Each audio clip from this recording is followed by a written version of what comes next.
Oke, speed lover, di sini crankcase-nya sudah kita cuci. Ini crankcase yang sebelah kiri, yang sebelah kanan sudah dicuci. Kemudian bagian dalam crankcase sudah kita bersihkan semua. Yang penting bersihlah pokoknya. Oke, di sini saya sudah belanja ya. Untuk di tutorial ini kita nggak coulter ya, karena pistonnya masih bagus dan kondisi ring pistonnya masih bagus, jadi nggak kita ganti.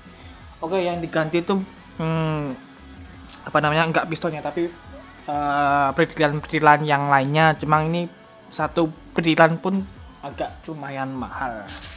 Nah, iya, oke, ini banyak sekali yang saya beli atau yang motor ini ganti ya, part yang diganti. Jadi di sini ada silinder ya. Ini silindernya saya ganti karena nanti ini kedepannya yang silinder lamanya itu head silinder yang lama rencananya mau saya bikinkan spek 100, istilahnya sih spek 110 ya, spek cc 110. Berarti benar-benar spek 110 cc. Biasanya itu kalau di ajang balap atau event balap tuh nyebutnya spek 115. Jadi semoga aja kalau channel YouTube ini tembus sampai 10.000, saya akan buatkan spek 115 cc ya. Jadi benar-benar spek 110. Jadi nanti saya buatkan videonya, video mesin spek 115 cc. Nanti banyak yang diganti karena besok itu kita kalau jadi bikin mesin spek 115 cc, kita akan buat yang untuk harian saja, bukan untuk balap. Jadi nanti atau besok rasio transmisinya nggak kita ganti ya, kita hanya memakai rasio transmisi standar saja karena ini buat harian bukan buat balap. Jadi rasio transmisinya standar ya. Semoga aja tembus 10.000 ya dengan cepat. Jadi langsung kita buatkan saja tutorial membuat spek 115 cc. Terus nanti kedepannya kita akan buat spek 130 atau biasanya kalau event-event balap nyebutnya kelas 125 gitu. Oke, ini kop ori baru. Ini harganya kurang lebih 300-an. Ini enggak termasuk klep ya. Ini klep udah saya lepas karena pengen penasaran aja. Terus saya udah lepas. Ini harganya 300-an kalau nggak salah, 300 ribuan. Kemudian banyak yang kita beli. Terus ini tensioner atas bawah ya. Ini yang bawah, ini yang atas. Karena yang lama udah kertas keras, nggak empuk lagi, jadi kita ganti. Ini original. Harganya itu 28.000. Yang ini 28, yang ini 28. Terus ada rantai timing atau rantai kamprat original juga. Ini harganya 85.000. Ini rantai kamprat atau rantai timing 85.000. Kemudian ada ini apa namanya, ada seal ya. Ini ada seal persneleng, seal kickstarter sama seal gear depan. Itu masing-masing harganya, seal gearnya tuh 10.000. Tuh, kemudian seal persnelengnya tuh 7.000. Seal kickstarternya 8.000. Original semua. Kemudian ada ini ada laker noken as atau bearing noken as. Nih kebetulan yang original Suzuki nggak ada, tadi saya ambilkan original motor lain. Ini punya Yamaha, ori juga original. Ini harganya ini harganya 40, harganya 20.000 ya. Ini laker noken as yang nempel di headnya ya, yang di dalam itu 20.000, original Yamaha. Yang penting ukurannya sama ya, entah itu pakai motor apa, yang penting original dan ukurannya sama. Oke, kemudian ada ini ada dinamo starter. Saya ambil yang KW imitasi karena yang orinya kosong, jadi saya ambil KW. Ini harganya 200.000, mereknya MPM. 200.000 MPM. Dinamo starter smash. Kemudian ada klapnya tadi udah saya tunjukkan ya, original yang nempel di head tadi. Ini klapnya original, harganya itu 100.000. Cuma kalau teman-teman beli yang original dia udah bonus sama seal klapnya ya, di dalamnya udah ada seal klapnya.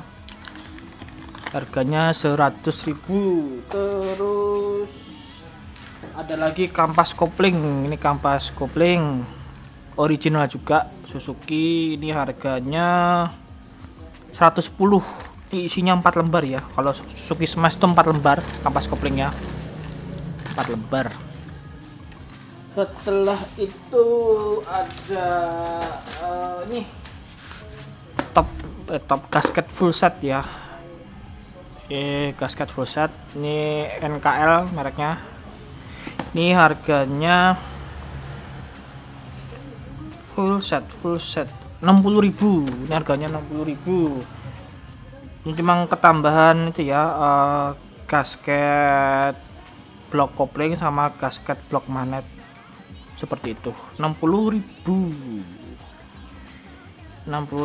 Terus apa lagi nih? Sama ini sama selang bensin ya, original juga. Ini harganya, selang bensin mana ini? Oh, nggak masuk nota nih. Ini selang bensinnya satunya 10.000, jadi 20.000.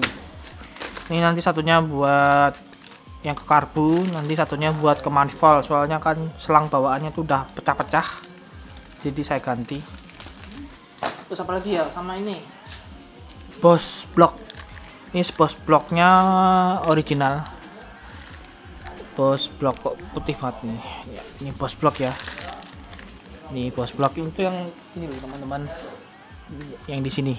Nah nih yang di sini 2. Saya beli 6 buat nanti kedepannya pas headnya udah jadi, yang mau saya jadikan spek 115, nanti bosnya saya ganti baru biar presisi aja.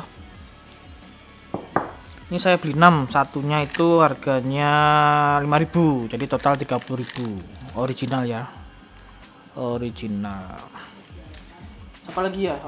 Terus terakhir itu oli enduro. Saya ambil enduro 1 liter, karena kalau apa namanya, kalau udah servis berat atau turun mesin, teman-teman kalau ganti oli itu harus yang 1 liter. Beda nanti kalau yang ganti oli berkala itu 800, karena kalau kita servis besar itu olinya kan terkuras banyak ya, jadi kan intinya kan di sini nggak ada oli lagi, jadi harus butuh 1 liter untuk memenuhi kebutuhan mesinnya. Oke, terus apa lagi ya? Udah habis ini. Ada lagi. Udah ada lagi. Habis yang kita belanja, nanti totalannya, total pembeliannya nanti saya tampilkan di sini. Apa lagi ya? Udah kayaknya. Oke teman, udah ya belanjaan yang kita beli. Kita tinggal apa namanya, merakit aja, merakit bagian dalam crankcase. Nanti kita cek. Nanti juga saya kasih tahu kenapa transmisi khususnya Suzuki Smash yang lama itu kalau udah dekopling manual, pertama giginya lompat-lompat. Jadi teman-teman kalau gigi 1 kadang-kadang kalau kemantepan masuk gigi langsung lompat ke gigi 3. Kadang gigi 3 kalau kemantepan masukin langsung lompat ke netral. Itu biasanya penyakit langganan Suzuki Smash yang lama. Kalau yang New Smash tuh, tahu kan teman-teman, yang New Smash tuh yang udah ada bagasinya itu, dia udah penyakit udah nggak ada ya, nggak ada penyakit lompat atau transmisi ngemis gitu. Kemudian juga apa ya, udah itu aja sih. Jadi nanti saya kasih tahu penyakitnya yang mana aja, trouble-nya di bagian mana aja, transmisi Suzuki Smash lompat dan ngemis. Oke, kita langsung aja perakitannya. Udah ya, kita langsung aja perakitannya. Oke teman-teman, di sini penyakit Yang pertama adalah ketika teman-teman khususnya yang udah di kopling manual ya, yang masih kopling standarnya juga bisa sih terjadi kerusakannya itu. Yang pertama itu ketika teman-teman masukin gigi 4 tapi dimasukin lagi dia bisa netral, biasanya stoppernya sudah rusak. Stopper botolan ya, bukan stopper.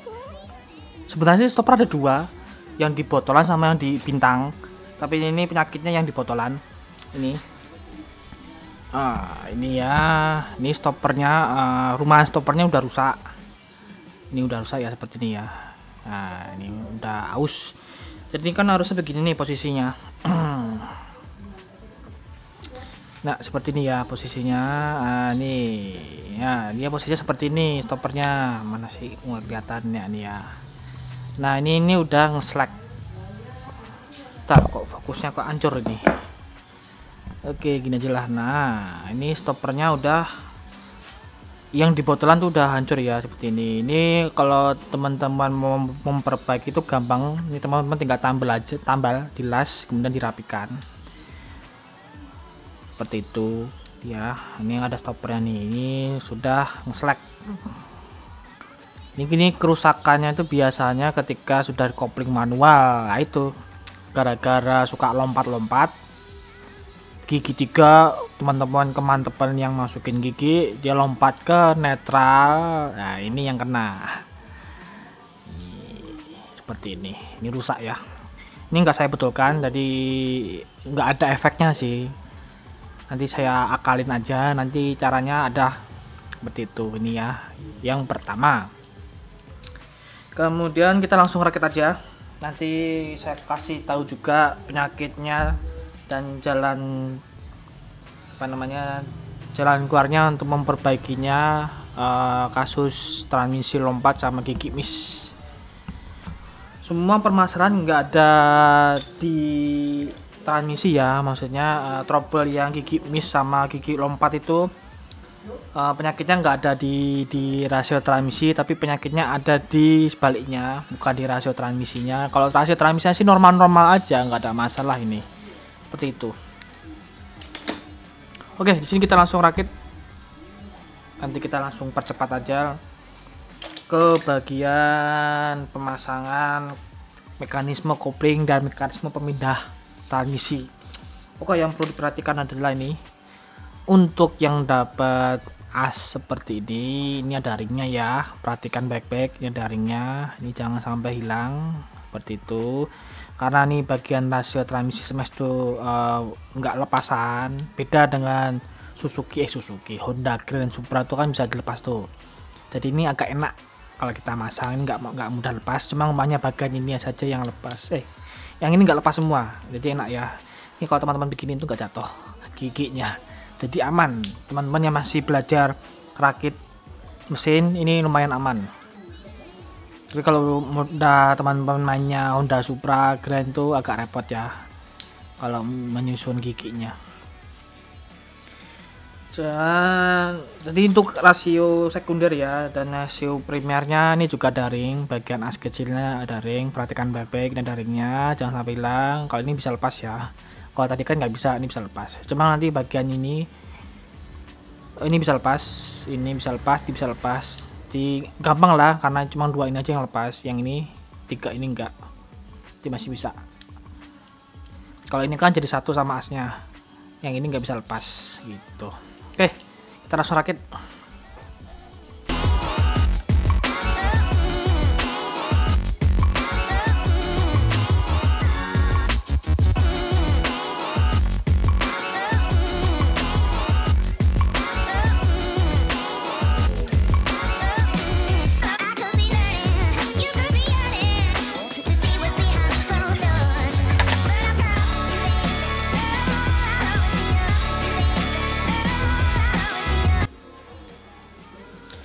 Oke teman-teman, di sini ada namanya garpu pemindah transmisi di Suzuki Smash, ada 2 ya, yang satu lingkar kecil, yang satu lingkar gede. Ini sepertinya nggak bisa saling tukar ya, karena udah berbeda panjangnya. Kayaknya lingkarnya sama, cuma berbeda panjang. Oke, yang pendek di bagian as rasio primer di sini ya, kemudian yang panjang berada di rasio sekunder. Mana sih, nggak kelihatan ini? Oke, ini dia. Iya. Nah, ini dia. Oke, di sini. Kemudian kita langsung aja pasang dan aduh, ini dia. Yang panjang, ini ada dua ya. Nanti yang panjang sebelah sini, yang pendek sebelah sana. Kebalik. Ini yang panjang, ini yang pendek. Seperti ini ya. Ini yang namanya asnya.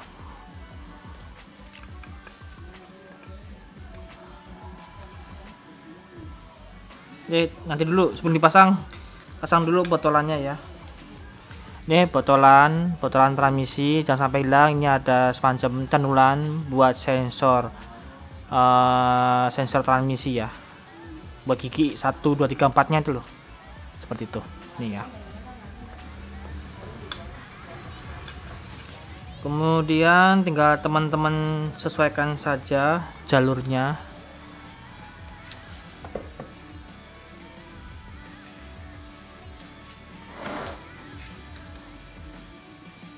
Oke, setelah itu kita langsung pasang asnya.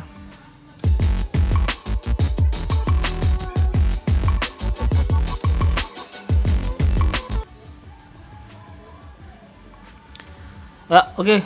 Setelah itu untuk yang di kruk asnya, sebelum pasang halter atau crankcase yang sebelahnya, di sini ada ring. Ini jangan sampai hilang ya. Ini ringnya seperti ini, dimasukin. Nah. Oke, setelah itu kita langsung pasang crankcase-nya, tapi sebelum pasang dilem terlebih dahulu ya, karena untuk Suzuki bebek itu nggak ada packing tengahnya, beda dengan Honda Grand atau Honda Supra, dia ada packingnya atau gasketnya, sedangkan untuk Suzuki Smash nggak ada gasket, jadi dia main lem. Itu kita lompati saja, kita proses pemasangannya. Udah, jangan lupa di sini ada gigi kickstarter, jangan lupa.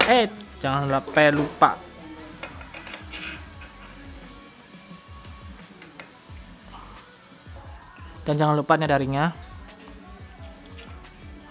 Setelah itu habis ya, nggak ada yang ketinggalan. Oke, langsung pasang kruk as crankcase yang sebelahnya, kita lem dulu, kemudian kita tutup. Oke teman-teman, di sini crankcase-nya yang bagian sebelahnya sudah kita lem ya. Nih lem-lemnya nih sudah semua kita lem.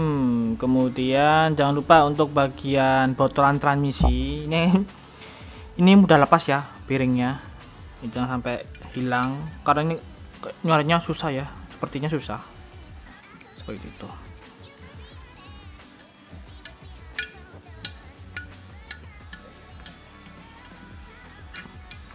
Oke, seperti itu aja. Oke, langsung tutup aja.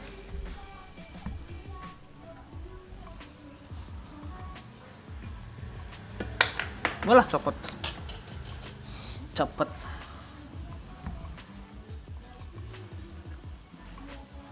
Oke, sepertinya kita harus pasang di sini aja, soalnya di sini mudah copot.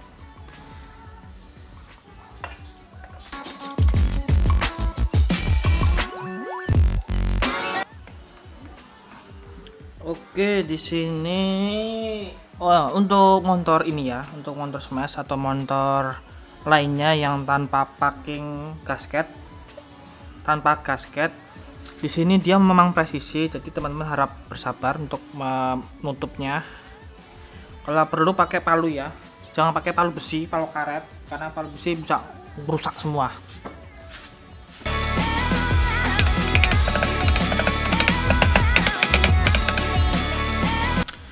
Oke teman-teman, setelah kita tutup, kita langsung balikin aja.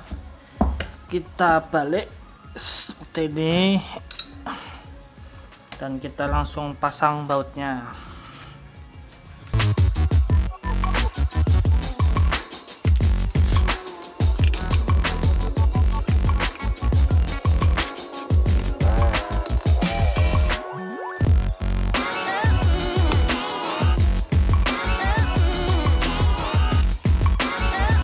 Oke teman-teman, di sini baut crankcase-nya sudah kita pasang dan kita kencangkan. Jangan lupa ya, di sini ada baut-baut yang agak ngumpet di sini sama di dalam sini, jangan sampai ketinggalan.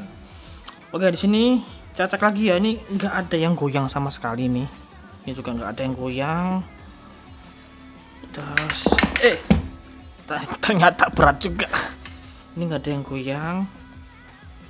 Ini nggak goyang, ini nggak goyang, tapi kalau naik turun dia iya buat apa namanya speleng atau jarak bebas atau clearance-nya ini wajib punya.